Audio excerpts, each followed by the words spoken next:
Gravando, então, agora sim, bem-vindos a mais uma aula de Geografia Física. Vamos dar continuidade ao tema que a gente estava falando na semana passada. Então, vamos relembrar um pouquinho o que a gente estava vendo na semana passada. Nós vimos recursos naturais, começamos a falar de sociedade e natureza, falando primeiro de recursos naturais e qual que é a nossa relação com os recursos naturais, né? Os recursos naturais são tudo aquilo que é encontrado na natureza, tudo aquilo que é utilizado por nós, né? E a intensificação do uso dos recursos naturais, principalmente depois da Revolução Industrial e com o advento do capitalismo, tornou-se algo preocupante, porque a gente começa a produzir muito mais do que a gente precisa para consumir. Então, produção de excedentes. Produção de excedentes está todo ligado tanto ao capitalismo quanto à sociedade de consumo, se a gente for pensar mais para trás, inclusive com o surgimento das civilizações, certo? Então, essa relação dos seres humanos com a utilização de recursos naturais tem tudo a ver com a história da humanidade em si, né? Se a gente for pensar assim, por esse lado. Falamos que os recursos são divididos em dois tipos, renováveis e não renováveis, sendo os renováveis aqueles que a gente consegue ver a natureza produzir de novo enquanto a gente está vivo, e os não renováveis são aqueles que a natureza leva tanto tempo para produzir que a gente vai nascer, morrer, nossos filhos, nossos netos vão nascer, morrer, e a natureza ainda não vai ter conseguido repor o que a gente consumiu, né? Aí que entra os minérios, as energias fósseis, enfim. Falamos dos problemas gerais que estão relacionados ao consumo excessivo de recursos naturais, e aí entram problemas ambientais, claro, e assim, claro que não dá para a gente simplesmente parar de consumir recursos naturais, né? Esse é a nossa forma de vida. Né? A gente só chegou até aqui, a nossa sociedade só chegou aonde estamos, com cidades, com casa para a gente morar, porque a gente consumiu recursos naturais ao longo da história aí. Então, não é que a gente precisa parar, não tem nem como a gente parar, mas a gente precisa pensar em formas mais sustentáveis e mais conscientes, talvez, de consumir esses recursos naturais, considerando que a gente só tem um planeta, nosso planeta é finito, e a hora que acabar as coisas que tem nele, acabou, acabou, né? Não tem mais o que fazer, não tem mais da onde tirar. Até onde a gente sabe, não tem árvore em Marte, por exemplo, para a gente pegar madeira lá, né? Ou qualquer outro tipo de recurso útil aí para a gente. E também o custo que teríamos para trazer isso de lá, né? Não sei se eu contei para vocês, acho que não, mas a história, por exemplo, da Ilha de Páscoa. A Ilha de Páscoa, que é uma ilhazinha lá do Pacífico, onde tem aquelas estátuas misteriosas, os moais, né? A Ilha de Páscoa, há estudos que indicam que foi o primeiro grande caso de ecocídio da humanidade. O que é isso? Eles estavam ali numa ilha, né, longe, quilômetros de distância de qualquer outra ilha ou qualquer continente, enfim, e os recursos que eles tinham eram aqueles que estavam na ilha. Se acabasse os recursos da ilha, eles iam ficar sem recursos. E mais ou menos foi isso que aconteceu. Eles usaram praticamente todas as árvores da ilha, toda a madeira da ilha, e chegou uma hora que eles não tinham mais de onde tirar. Né? Por mais que sejam recursos renováveis, já não estava mais suprindo, a natureza já não estava dando conta de tanto que eles consumiram aqueles recursos. Então, a população acabou diminuindo muito, e quando, né, o homem branco, digamos assim, chegou na Ilha de Páscoa, a população já era muito pequena, né? Sobrou pouca gente para contar a história de como que eles chegaram àquele ponto, né? Então, isso, claro, uma ilha, um espaço pequeno, mas a gente pode pensar que isso pode acontecer no nosso planeta, já que o nosso planeta também está isolado, a gente não tem mais de onde tirar recursos no nosso sistema solar, né? O que dirá na galáxia. Enfim. E aí vamos voltar um pouco nisso daqui a pouco. Então, falamos as formas de extração e aproveitamento dos recursos. Falamos dos recursos biológicos, que basicamente são esses recursos que são renováveis mesmo. Tudo que a gente retira aí da vegetação, né? Ou mesmo das formas de vida no geral. E os problemas ambientais relacionados a isso.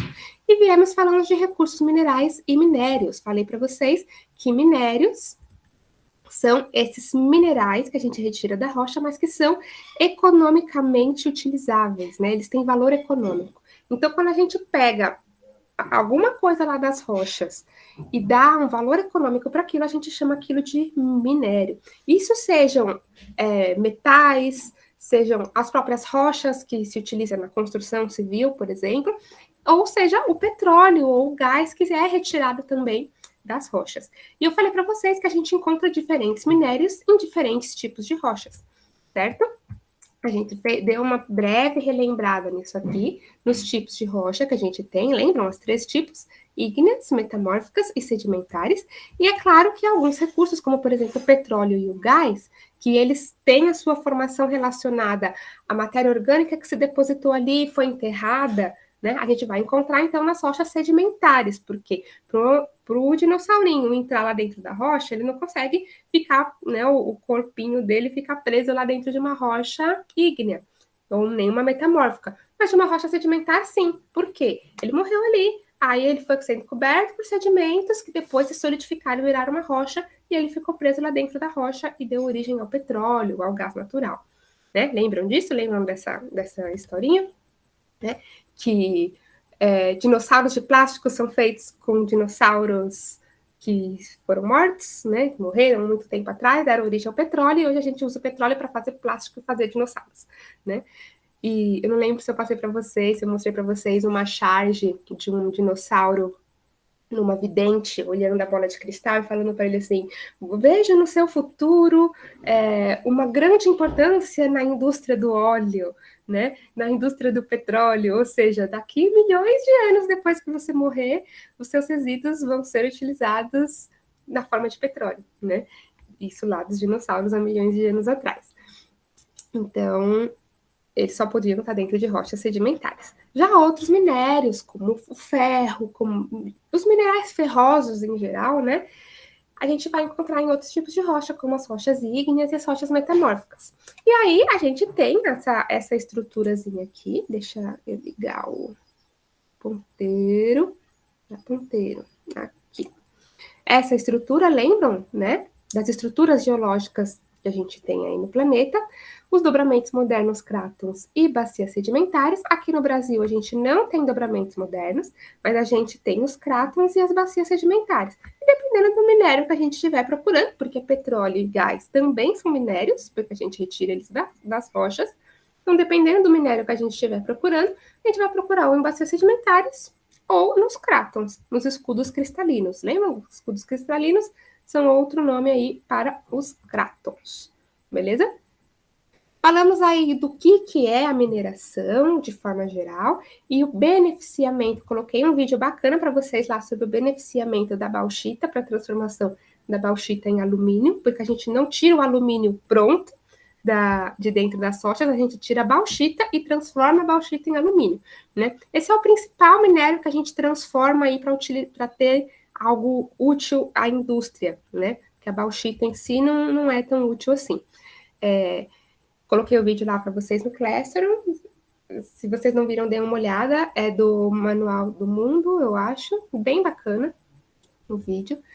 E aí a gente falamos das lavras, né? As lavras, as jazidas. As jazidas são essas concentrações de um determinado mineral num determinado lugar. Então, se a gente tem muito ouro num lugar em específico de Minas Gerais, a gente vai dizer que a gente tem uma jazida de ouro lá, né? E a lavra são como que a gente vai retirar esses minérios aí de dentro do solo, de dentro das rochas, que pode ser esse método aqui a céu aberto, em que a gente vai cavando uma montanha, ou faz um buraco, ou vai tirando toda a lateral dela, deixando aquele paredão, né? O pessoal até às vezes usa para fazer rapel, depois que a mina foi desativada. E essas minas subterrâneas, né? Lá que nem dos 7 anões, eu vou, né? Trabalhar lá dentro da mina, dentro da caverna, e retirando os minérios lá de dentro, né? Que geralmente, elas costumam ser bem profundas. Essa daqui é a mina San José, lá no Chile, onde em 2010, alguns, acho que 43 mineiros ficaram presos lá embaixo, depois que uma parte do túnel desabou e eles não tinham como sair. Ficaram dias e dias presos lá embaixo. Falei para vocês do filme, para vocês assistirem lá, com o Rodrigo Santoro, enfim. Fica a dica aí também. né? Então, a gente tem aí os minérios metálicos e os não metálicos, a gente divide basicamente nesses dois tipos, e eles têm usos diversos, e também os minérios energéticos, né? Mas quando a gente pensa, né, não em energia, mas em minérios que vão ser utilizados na indústria, os metálicos e os não metálicos, aqui a gente tem usos diversos, né, para construção, para indústria química, para uso em fertilizantes, para fazer gemas, para fazer vidros, para rochas ornamentais também, enfim, a gente tem diversos usos aí, e também diversos problemas relacionados ao uso de minérios. Beleza? Bom, isso tudo foi uma revisão do que a gente viu na aula passada. E assim, claro, a gente terminou o assunto na aula passada, falamos de mineração no Brasil, mas eu queria voltar um pouquinho para a gente, né, relembrar com um pouco mais de calma a mineração no Brasil, porque esse é um assunto importante, né? Geralmente aparece aí nos vestibulares. Então vamos lá. Mineração no Brasil. É uma das mais importantes atividades econômicas e industriais brasileiras, contribui significativamente para o desenvolvimento econômico do país, representa mais de 4% do nosso produto interno bruto, e a gente produz aproximadamente 70 substâncias minerais, mas os mais importantes, os que merecem destaque aí são o minério de ferro, o manganês, a bauxita, que é da onde a gente tirou o alumínio, nióbio, zinco, cobre, ouro e estanho. Beleza? Atualmente o Brasil é o maior exportador mundial de ferro e de nióbio. Certo? Então, são os minerais que a gente mais exporta e os minerais pelos quais nós somos reconhecidos mundo afora aí, digamos assim, né? Então, o Brasil é o maior exportador, então, destes minérios. Minérios, olha eu falando minerais. Coisa de quem fica pensando em geologia. Bom, grande parte do minério produzido no Brasil é exportado principalmente para o Canadá, Estados Unidos, China, Japão e Países Baixos. Beleza? Inclusive porque muitas das empresas mineradoras que estão instaladas aqui no Brasil são desses países, são do Canadá, dos Países Baixos, dos Estados Unidos. Então, a gente tem empresas estrangeiras minerando aqui também. E como é que isso funciona? Eles têm que dar uma contrapartida para a gente? Sim, né? E vamos falar um pouquinho mais sobre isso também. Esse mapinha aqui, né? Ele é só para demonstrar, porque às vezes existe às vezes não, existe por aí um discurso de que o Brasil tem muita terra e podia ser muito mais explorado. A gente tem muita área de proteção ambiental, muita terra indígena, e por que a gente tem que proteger tanto se a gente podia utilizar esses recursos, fazer dinheiro, ficar rico? Enfim, a coisa não é bem assim. Primeiro que a gente não tem tantas mineradoras brasileiras para que os lucros fiquem só aqui. Isso é bom a gente sempre lembrar, grande parte dos lucros não fica aqui, grande parte dos lucros vai para fora, beleza? E uma outra questão é que a gente não tem tanta área protegida a ponto de impedir que a mineração aconteça, certo? Esse mapinha está aqui para demonstrar isso. Tudo que vocês estão vendo de preto, né, é áreas de mineração, que são existentes ou que são planejadas. Já existem estudos para que haja mineração naquela área, estudos para saber que tipo de mineral tem aqui, como é que dá para extrair, é viável economicamente. E aí, depois que esses estudos são realizados, aí, ó, existe mesmo, é viável, vale a pena, bora lá. Aí, o governo federal autoriza a mineração aconteça naquela região específica. Beleza? Então, essas são as áreas planejadas e existentes, todas essas manchinhas pretas. Claro que se a gente olhar essas manchinhas roxas, né, principalmente as roxas, mas também as vermelhas, vai parecer que elas são mais. Mas eu tenho certeza que se a gente acumular todas essas pretas, é porque as pretas elas estão espaçadas. E olha como elas estão distribuídas por todo o país. Né? As roxas são terras indígenas, as vermelhas e as amarelas. Não, né? Não sei porque que estão divididas em três. As vermelhas, as amarelas e azuis são unidades de conservação, áreas de proteção ambiental, certo? E as roxas são terras indígenas. Então, às vezes dá a impressão que tem mais áreas de proteção, mas é porque elas são grandes. As áreas de mineração não são tão extensas e grandes assim, mas elas estão muito espalhadas por todo o país. Então, tem mineração acontecendo em tudo quanto é lugar que vocês imaginarem. Inclusive, aí vem, eu ia falar fofoca, mas não é fofoca, porque é verdade. Você já deve ter ouvido falar que o nosso ministro do Meio Ambiente, ele, né, foi processado, sofre um processo administrativo por coisas que ele fez aqui no estado de São Paulo.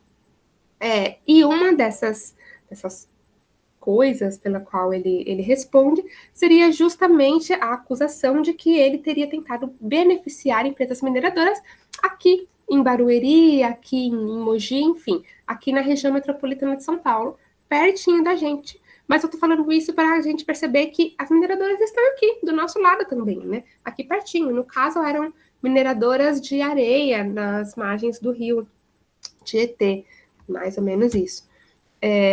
Mas enfim, é só para vocês verem que, né, às vezes as coisas estão muito mais próximas do que a gente imagina. Às vezes a gente imagina que as coisas estão acontecendo tão longe e que não tem nada a ver com a gente, mas muitas vezes tem bastante a ver com a gente, sim. Bom, esse é um mapinha, então, da mineração no Brasil. Os principais depósitos minerais no Brasil, claro que, como a gente viu, a gente tem espalhado aí, ó, por todo lugar, mas a gente tem alguns pontos em que a mineração é mais forte, alguns pontos estratégicos, né? Esses daqui são todos eles, né? A gente tem aqui em Presidente Figueiredo mineração de estanho, em Paragominas mineração de alumínio, em Carajás, bem famoso, ferro, ouro, cobre, níquel, enfim, né? Todas essas regiões, né, que tem uma concentração de mineradoras, minerando todos esses minerais que vocês estão vendo aí. Sais de potássio, grafita, que olha, nem são os nossos principais, né? Gemas, rochas ornamentais, carvão, talco, porque talco também é um mineral, né? Não sei se vocês sabiam, mas talco também é um mineral. Cobre, níquel e ouro, ferro e manganês, e aqui essa tabelinha aqui dizendo qual é a nossa posição no ranking de cada mineral destes aqui. Então, nós somos o primeiro em produção de nióbio, mineração de nióbio, o segundo em minério de ferro e manganês, terceiro no mundo em bauxita, que vai dar origem ao alumínio, e depois vem aí o cobre, o estanho, o zinco e o ouro, certo? Engraçado que eu estava observando que esse mapa aqui, ele não fala. Ele fala assim. Agora achei aqui, ó, o nióbio, né? Então, aqui em Araxá, no oeste de Minas Gerais, ali, a gente tem uma grande jazida de nióbio. Mas claro que a gente também tem nióbio sendo produzido em outros pontos, né? Mas aqui, principalmente, em Minas Gerais. Beleza? E aqui um outro mapinha que dá para a gente ver, né? Olha aí a importância da leitura de mapas, né? Esse mapa aqui, a gente tem que ficar lendo quais que são os minérios, né? E aonde eles estão. Nesse outro aqui, a gente tem uma legenda. Eu sei que tudo que é vermelho é nióbio, né? Eu tenho aquele em Goiás, eu tenho ele aqui em Minas. Eu sei que tudo que é amarelo é ouro, né? Então, a gente tem bastante ouro aqui em Minas, a gente tem aqui no Pará, né? Eu sei que tudo que. Cadê o ferro? Ferro é o azulzinho, a gente também tem bastante ferro, principalmente aqui, ó, no quadrilátero ferrífero. Bem importante também, né? Ele tem esse nome, não é à toa. Um quadrilátero, porque ele é um quadrilátero, como eu vou mostrar para vocês, e ferrífero, porque a gente tem grande produção de ferro. Não só de ferro, mas de minerais ferrosos no geral. Mas principalmente ferro, e olha aqui esse mapinha, não me deixa mentir, a gente tem bastante produção de ferro aqui no quadrilátero ferrífero em Minas. Então, quais que são as principais regiões de mineração do Brasil? A gente viu aqui, né, várias delas, mas a gente tem algumas principais que valem um pouco mais a nossa atenção. A primeira delas é o quadrilátero ferrífero e, em seguida, a Serra dos Carajás, ou Grande Carajás, no Pará. Então, olha o quadrilátero ferrífero. Por que é o quadrilátero? Porque se a gente pegar e fizer uma linha reta entre as principais cidades onde estão acontecendo, né, englobando dentro desse espaço também outras áreas de mineração, a gente vai ter um quadrilátero. É basicamente isso, ele é um quadrilátero do ferro. Então, a gente ligando ali a região de Belo Horizonte, com Congonhas, Mariana e Santa Bárbara, incluindo ali dentro cidades importantes para mineração, como Itabirito, Ouro Preto e outras que estão espalhadas aqui dentro. Então, a gente tem esse desenho desse quadrilátero, beleza? Importante notar neste mapinha aqui as ferrovias que estão passando por aqui e vão escoar este minério para o porto, né? Para daí eles seguirem para outras partes do mundo, né? Então, bastante importante a gente notar que, às vezes, a infraestrutura, as rodovias e ferrovias, às vezes, elas estão ali justamente para escoar essa matéria-prima que é retirada, seja vegetal, seja biológica, né? Seja mineral, e nesses casos, onde a gente tem mineradoras, onde a gente tem extração de minério, essas rotas de transporte são muito importantes, beleza? Assim como aqui em Carajás, que fica ali no sudeste do Pará, que a gente tem também a ferrovia dos Carajás, que vai escoar toda a produção de minério dali para o porto em São Luís, no Maranhão, certo? Bem importante também esta ferrovia aqui. Então a gente tem, vamos lá, voltando. Principais regiões de mineração no Brasil. Para metais ferrosos e minério de ferro, a gente tem principalmente, então, o quadrilátero ferrífero, em Minas Gerais, e no Pará, a Serra dos Carajás. Olha aqui, né? Serra dos Carajás, vermelho é ferro, olha quanto vermelho tem nesse círculo aqui, né? Olha quanto vermelho tem aqui no quadrilátero ferrífero. Mas, também muito importante, o maciço do Urucum, no Mato Grosso do Sul, já bem ali na divisa do país, acho que com a Bolívia aqui, né? Baixa qualidade e pequena produção, mas ainda assim um destaque aí também na produção de metais ferrosos. Então, principais regiões aqui de metais ferrosos, Carajás, quadrilátero ferrífero, maciço de Urucum. Estados, Pará, Minas Gerais, Mato Grosso do Sul, beleza? Principais regiões ainda de mineração, e aqui falando especificamente da bauxita, o principal minério do qual se extrai alumínio. Essa produção começou lá em Minas Gerais, Poços de Caldas. Aliás, vocês já viram, né? Minas de produção de minérios em Minas Gerais. Minas Gerais tem esse nome não à toa, né? É um estado onde se encontrou principais jazidas de diversos tipos de minérios, né? Era onde a localização principal da onde a coroa portuguesa extraía os minérios, principalmente ouro, para levar para Portugal, para levar embora, enfim, sabe aquilo de Portugal roubou nosso ouro, essa história toda aí?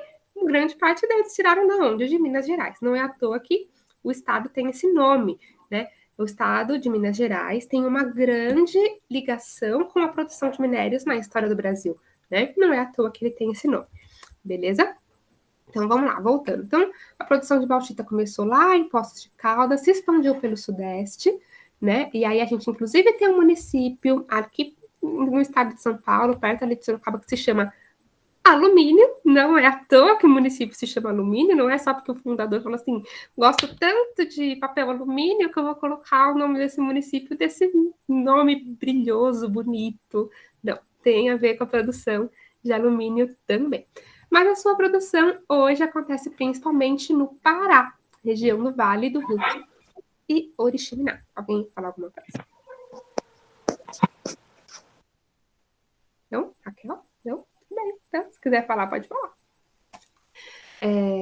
Então, Vale do Rio, Trombetas e Oriximiná, que ficam lá no Pará, já no noroeste do Pará, né? Carajás está aqui no sudeste, e Oriximiná e Vale do Rio Trombetas está ali no noroeste, beleza? Norte e oeste. Noroeste. Sudeste é sul e leste, beleza? Então, bem importante também aqui. Onde a gente tem aqui Juriti, a gente tem Faro e Terra Santa, mas a gente também tem produção de alumínio em outros lugares do Brasil aqui. E aqui, olha, o azulzinho significa que é uma mina, onde a gente retira a bauxita. O amarelinho é a refinaria, levam a bauxita para lá, para daí transformar ela em alumínio nesses lugares, que é o caso da cidade de Alumínio, aqui no estado de São Paulo. E onde a gente tem o verdinho é porque a gente tem tanto a extração quanto a refinaria, onde a gente vai ter o beneficiamento do alumínio. Deixa eu ver se eu consigo mostrar um negócio para vocês aqui. Enquanto vocês vão assimilando aí a ideia. Inclusive, o vídeo que eu mandei para vocês do beneficiamento de como, o que é o processo de beneficiamento, era sobre o beneficiamento de alumínio, e eu acho que lá na cidade de Alumínio, inclusive. Cadê?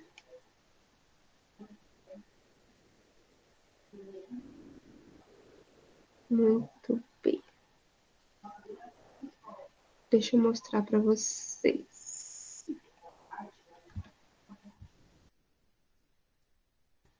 Ai, meu Deus.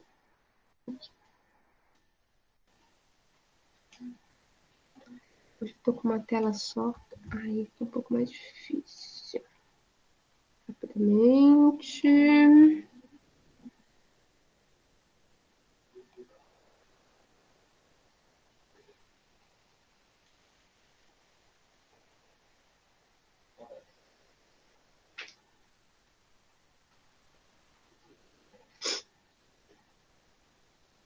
Prontinho. Tá aparecendo aí para vocês o mapinha? Sim. Beleza.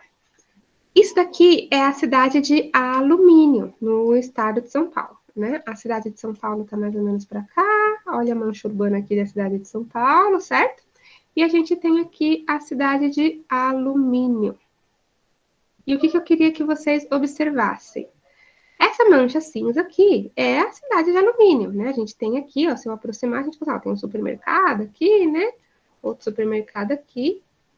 Não sei porque tá aparecendo supermercado para mim, nem tô precisando fazer compras. Mas a gente tem aqui as ruas, as casas, né? O centro da cidade, enfim. E essa é a cidade. Isso daqui é a refinaria de alumínio. Tudo isso aqui. E aí eu queria fazer um comparativo de, olha o tamanho da cidade, olha o tamanho da indústria. Certo? Ela é geograficamente maior que a cidade, né? Pensando em território. Cidade pensando, claro, no núcleo urbano da cidade, o município, os limites do município vão mais longe, né? Mas olha o tamanho disso, né? Olha como o tamanho da produção. Então, é só para a gente ter uma noção de como que a indústria mineradora, ela é forte, ela é importante e ela é de destaque mesmo, assim, geograficamente importante, né? Essa cidade, certamente, tudo os impostos que ela recebe, a maior parte, com certeza, vem da indústria, certo? Então, olha como é importante, de fato, né? Não dá para dizer que isso aqui não tem importância econômica. Tem, né? Então, é só para a gente ter este comparativo. Vamos voltar agora para a nossa aula acadêmica.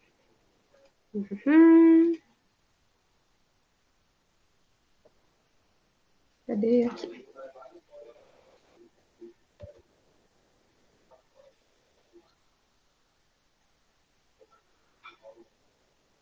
Prontinho, voltou aí, né? Se não voltou, vocês me falam. Então, é isso. Então, mineração de alumínio. Ai, tinha isso aqui também para mostrar. Vamos lá, de novo. Onde eu tô que tô. Cadê o mapa da mineração? Que eu vou mostrar para vocês rapidamente.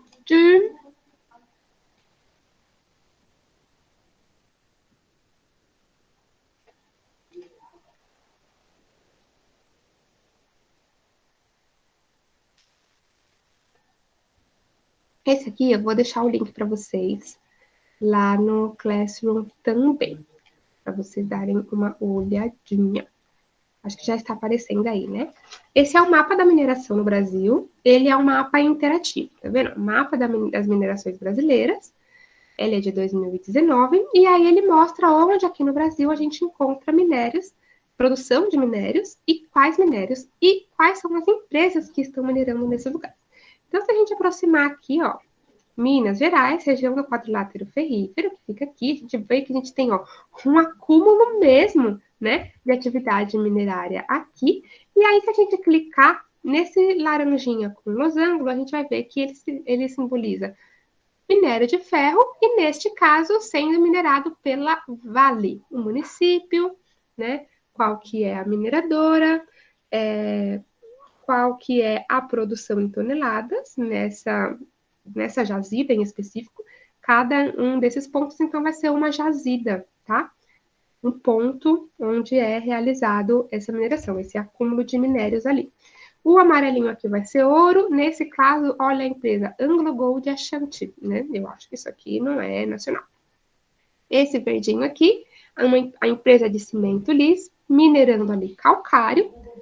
O outro aqui em Pará de Minas, a gente vai ter mineração de agalmatolito, que eu nem sabia que tinha, né? Pela Lamiolage Minérios, e assim por diante. Eu vou colocar esse mapinha para vocês darem uma explorada. Mas vejam como predominantemente aqui na região do quadrilátero ferrífero, a gente vai ter minério de ferro, ó, ferro, ferro, ferro, né? Aqui, mostrando aqui do lado, e de ouro, né? Ouro, ouro, ouro. Né? Então, a gente tem uma concentração de ferro e de ouro aqui na região do quadrilátero ferrífero. E se a gente for lá para o Pará, cadê o Pará aqui? Aqui na região de Carajás, a gente também vai ter o ferro aqui, que é esse laranjinha, e a gente vai ter cobre, a gente vai ter níquel, níquel de novo,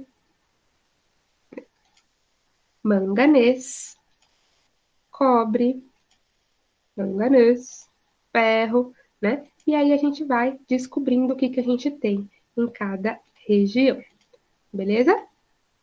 Aqui no caso de Oriximiná, a gente vai ter bauxita, né? Então esse mapa é legal porque a gente consegue ver qual que é a empresa e aí dá para vocês terem uma noção se é uma empresa nacional ou não, né? Ter uma ideia aí. E também onde a gente tem as principais concentrações de jazidas ao longo aí do nosso lindo Brasilzão. Beleza? Deixa eu ver o que mais temos aqui. Vamos voltar para a apresentação.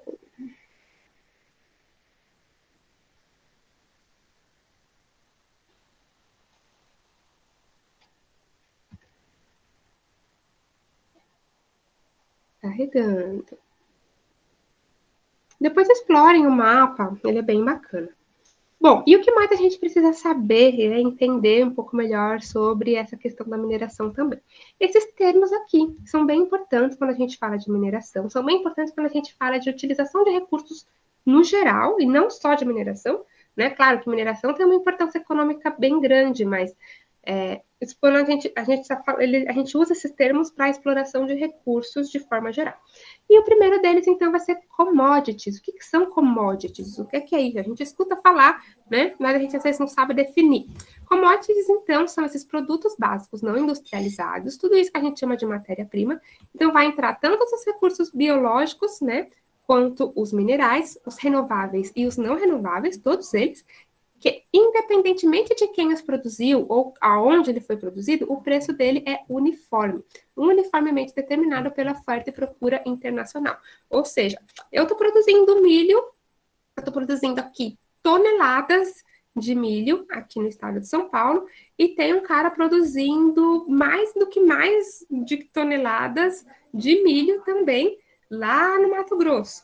O nosso milho vai valer a mesma coisa, né, para o mercado internacional. Não é porque o meu milho é mais bonito e às vezes eu tenho uma plantação mais orgânica, digamos assim, que, né, entre aspas, entre muitas aspas aí, que o meu milho vai valer mais do que o dele, ou vai valer menos do que o dele, né? Porque o dele, ele usa um trator que é um transformer, e eu vou colher o meu lá 24 horas por dia na mão, né? Então o valor vai ser o mesmo, porque é uma commodity, né? Mesma coisa vale para vários outros recursos, para a soja, para o arroz, para o petróleo, para o gás, enfim, para os minérios em geral, para o ouro, para o metal, para a bauxita, enfim. Então, quando eles são uma commodity, e todos esses recursos eles são, quer dizer que o valor dele de mercado é o mesmo no mundo todo, independente de quem e de onde ele foi produzido. Então, é isso que define o que é uma commodity, basicamente isso, tá bom? E os royalties é um outro termo bastante importante para a gente pensar. Ele nada mais é do que a compensação financeira dada pelas empresas que fazem a exploração de recursos naturais. Compensação por quê?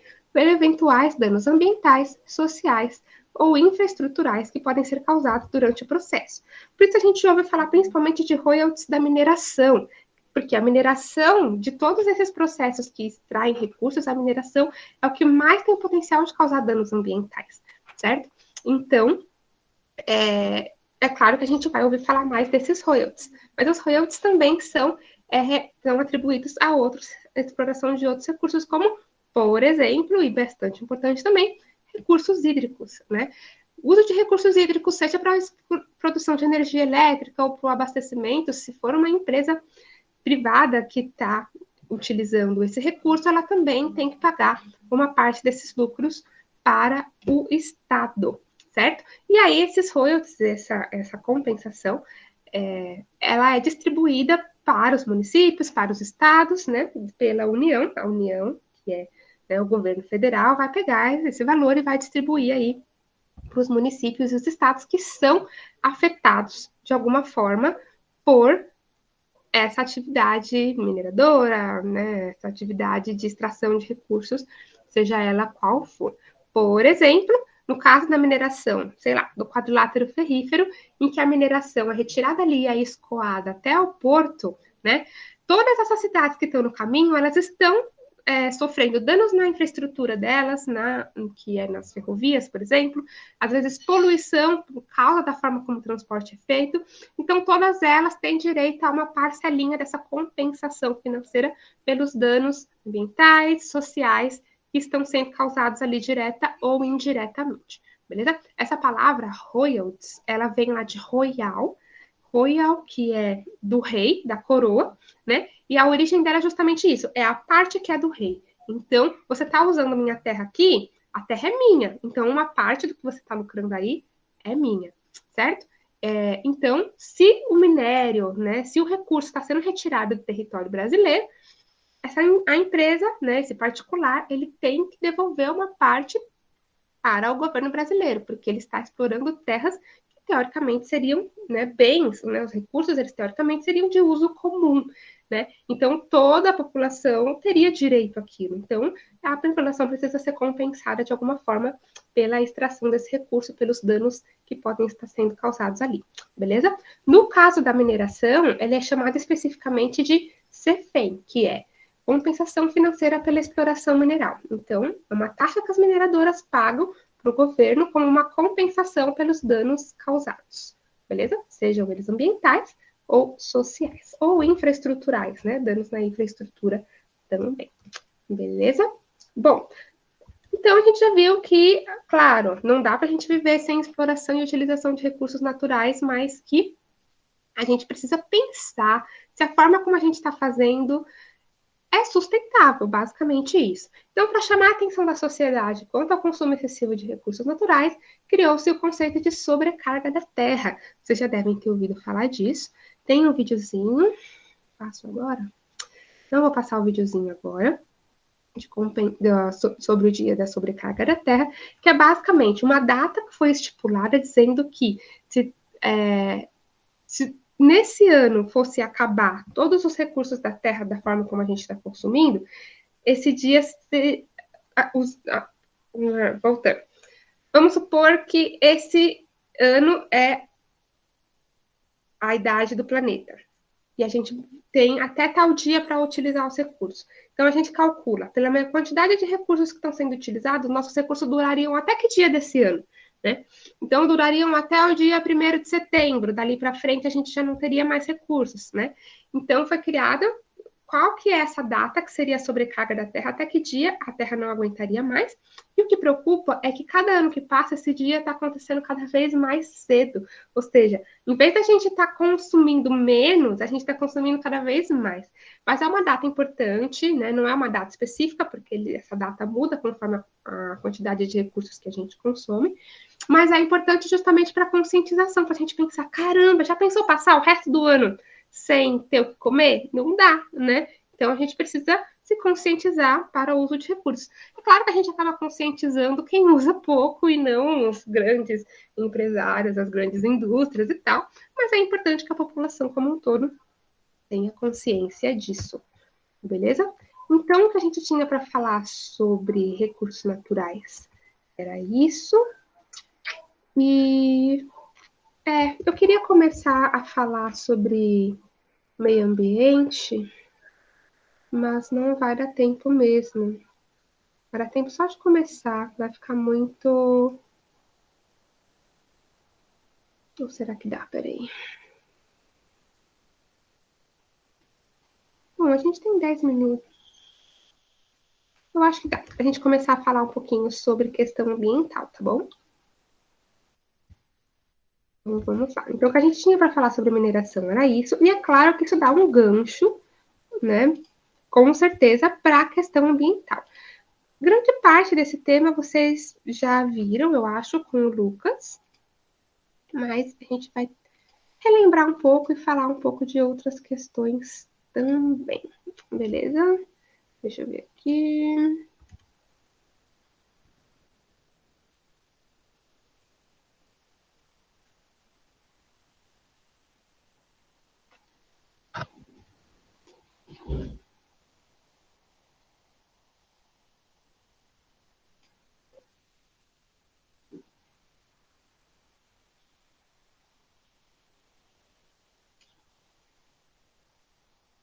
Não adiantou nada, peraí.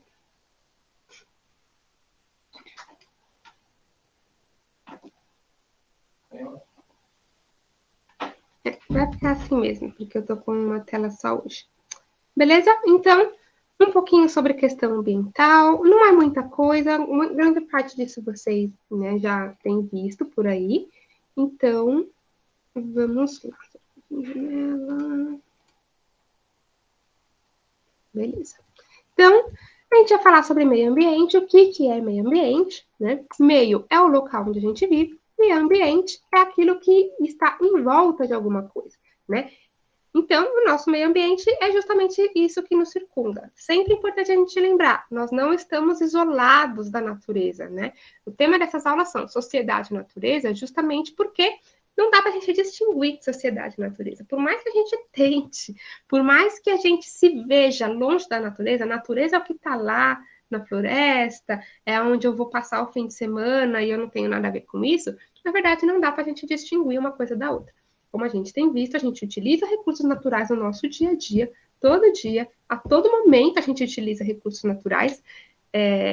Então, não dá para a gente dizer que é uma coisa que está dissociada da gente. Né? Inclusive, a gente seria muito mais feliz, digamos assim, a gente não teria tantos problemas ambientais se a gente sempre tivesse mantido essa consciência de que a gente é indissociável da natureza. Né? Inclusive, existe um livro no meio acadêmico, mas eu gosto de lembrar do nome dele, que é O Mito Moderno da Natureza Intocada. Às vezes a gente tem aquilo de a natureza intocada, né, preservada, ninguém nunca foi lá. Não tem essa. A gente está aí no mundo, né, há muito tempo, é claro, e a gente está utilizando recursos o tempo todo. Mas quando a gente faz essa desassociação de natureza intocada e a cidade, o meio urbano, é como se a gente estivesse se distanciando, e isso é ruim, porque quando a gente se distancia de alguma coisa, a gente não dá o valor devido àquela coisa, certo? Então a gente precisa se reaproximar, a gente precisa, na verdade, se lembrar de que a natureza faz parte da nossa vida o tempo todo e que a gente precisa daquilo, a gente tem uma relação mútua com aquilo, para a gente se lembrar de que é importante preservar, certo? Então, esse é o principal pensamento aí da causa ambiental que vem. Por quê? É isso, de novo, quando a gente se desassocia de uma coisa, a gente acha que aquilo não tem nada a ver com a gente não tá nem aí se aquilo tá inteiro ou não, certo? E isso é ruim, porque aquilo não tá inteiro vai com certeza afetar a nossa vida de alguma forma em algum momento, se não a nossa, a das futuras gerações, os nossos filhos, os nossos netos, enfim. Então a gente precisa se lembrar o tempo todo de que o meio ambiente é o meio que circunda a gente, o meio em que a gente vive, no qual a gente está inserido, né? Eu sempre falo para vocês, o sistema Terra, né? A Terra é um sistema, né? Então as coisas estão interconectadas, uma coisa afeta a outra, beleza? E isso é importante da gente se lembrar. Então, o ponto principal da questão ambiental gira em torno da preservação do meio ambiente. E aí, bom saber que meio ambiente é uma coisa, ecologia é outra, tá bom? Porque às vezes a gente fala como se fosse a mesma coisa, mas na verdade são duas coisas diferentes, tá bom? Por que se preocupar com isso? Problemas ambientais têm se acentuado desde a Revolução Industrial, como a gente viu agora há pouco, o desenvolvimento das cidades e o crescimento populacional, né? Que não dá para a gente evitar, mas é uma coisa que a gente precisa observar também, né? Exploração e uso intensificado dos recursos naturais, novas fontes de energia, que causa efeitos na biodiversidade e causa também o desequilíbrio ambiental. Vocês já devem ter ouvido falar do efeito borboleta. Bater de asas de uma borboleta em algum lugar vai causar uma tempestade no outro lado do mundo. Claro que não é uma coisa assim, é exatamente isso que acontece, mas na verdade é uma metáfora para dizer que uma coisinha que a gente muda no meio ambiente aqui, o meio ambiente é tudo isso, não é uma coisa separada da outra, né? Então pode ser que tenha efeito no outro lugar do planeta, sim. Né? Olha o El Niño aí, por exemplo, né? Um desequilíbrio ali no aquecimento das águas do Oceano Pacífico vai causar tempestades lá na Ásia ou seca na América do Sul, que são dois continentes que estão, né, cada um de um lado do planeta. Ou seja, existe sim uma relação meio simbiótica, digamos assim, mas de que uma coisa que acontece num lugar pode sim afetar o meio ambiente, né, em outro. Então, quando a gente vê outros países preocupados com a Amazônia, não é porque eles não querem que a gente fique rico e não use, que não querem que a gente use nossos recursos, não querem que a gente cresça. Na verdade, é porque existe uma relação, sim, de desequilíbrio ambiental que pode acontecer quando a gente desmatar uma floresta tão grande, tão importante como a Amazônia. Beleza? Bom, então, quais que são os problemas ambientais de forma geral? É isso aí, continuação.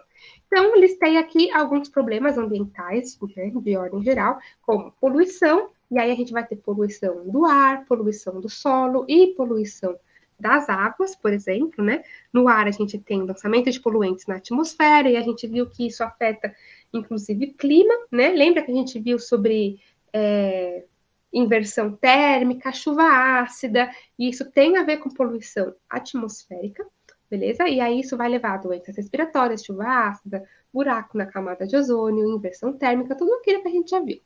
Poluição do solo também, pela disposição inadequada de resíduos, né? A gente joga lixo em qualquer lugar e aquele solo não está acostumado com aquilo, então poluição do solo, né? Uso excessivo de agrotóxicos, derrame de líquidos poluentes, tudo isso que vai contaminando o solo, né? Causando danos à biodiversidade, impacto na produção de alimentos, impacto na qualidade dos solos da onde vai sair o alimento que a gente vai consumir, então tudo isso é bem importante também. Eu não tenho coragem de comer uma amora que seja no Parque Vila Lobos, por exemplo, né? Tem umas árvorezinhas frutíferas lá, não tenho coragem, porque o Parque Vila Lobos ele foi feito em cima de um antigo aterro de construção civil, mas vai saber o que foi enterrado ali. Então, só por via das dúvidas, eu prefiro não comer, né? Fica a dica aí para vocês também. Né? E a poluição das águas, que é muito presente na nossa vida. Todo mundo que já passou do lado do Rio Tietê sabe como que é. Todo mundo que já pegou trem ali na linha Esmeralda da CPTM num dia de calor e aquele cheiro insuportável do rio sabe o que é o problema da poluição das águas, certo? Né? Quais que são as causas? Lançamento direto e indireto de poluentes nas águas, de esgotos, ou seja de esgotos residenciais, quanto, e aí principalmente das indústrias que vão trazer um monte de químico diferente para aquele rio mesmo, né? Cadê? Saneamento básico ineficiente, que é justamente isso, né? O esgoto não é captado direito, ele é depois levado para o rio, então isso é um problema. E aí eu sempre lembro disso. Vocês já devem se lembrar que no começo da gestão do presidente Bolsonaro, ele um dia sugeriu que as pessoas fizessem cocô dia sim, dia não, para preservar o meio ambiente. Vocês lembram disso? Pois é. Então, e aí, na verdade, claro, isso é ridículo, é absurdo. Mas, na verdade, eu fiquei pensando depois. Isso reflete como que o nosso saneamento básico é ruim. Como que as pessoas acham normal que o esgoto seja despejado no rio. E isso não devia ser normal. Mas as pessoas acham isso tão normal que acham que realmente, se a gente produzir menos esgoto, a gente vai ter menos poluição no rio. Só que não era nem para o esgoto estar indo para o rio, entende? E isso é uma falha de saneamento básico. há uma falha do poder público em fazer a coleta adequada, o tratamento adequado desse esgoto. Está sendo tudo jogado para o rio e poluindo nossas águas. E a gente não consegue mais ter peixe. E aí, se a gente está poluindo aqui e o cara lá do interior, que costumava pescar para comer, agora os peixes estão chegando lá tudo morto, ou nem estão chegando lá. Então, como é que faz? Entende? Como que isso pode ter um impacto, né? Mais distante, como que o efeito borboleta pode começar a acontecer. Pois é, Alice, que bom que você não lembrava. Eu sempre lembro disso e sei lá, eu tenho... É tanta decepção que às vezes eu prefiro não lembrar dessas coisas. Bom, gente, acabou o tempo da nossa aula, então, o que mais que eu tinha para falar aqui? Peraí. Aqui, as formas de poluição aí, então, para a gente fechar esta parte. Poluição atmosférica, aqui a poluição pelos agrotóxicos, né, uma charge demonstrando poluição dos rios e das águas, e aqui um aterro sanitário, um lixão, despejando lixo lá. Vamos falar um pouquinho mais sobre isso na próxima aula, mas é isso então. Então, né, só para a gente falar um pouquinho aí sobre o meio ambiente para a gente fazer esse gancho. E para colocar a sementinha aí da curiosidade na cabeça de vocês também, para a gente ir refletindo sobre isso também no nosso dia a dia. Semana que vem a gente fala mais um pouquinho sobre meio ambiente, para a gente fechar esse assunto e partir então para as revisões, beleza? Bom, é isso. Dúvidas que vocês tiverem podem me mandar. Vou colocar mais uns videozinhos lá no Classroom para vocês. Vou colocar o link do mapa para vocês darem uma explorada também. E é isso. Dúvidas, inquietações, mandem. Ansiedade também, querendo conversar com alguém, estamos à disposição, beleza? É só chamar. Então, gente, boas aulas, bons estudos, beijos para vocês e boa semana.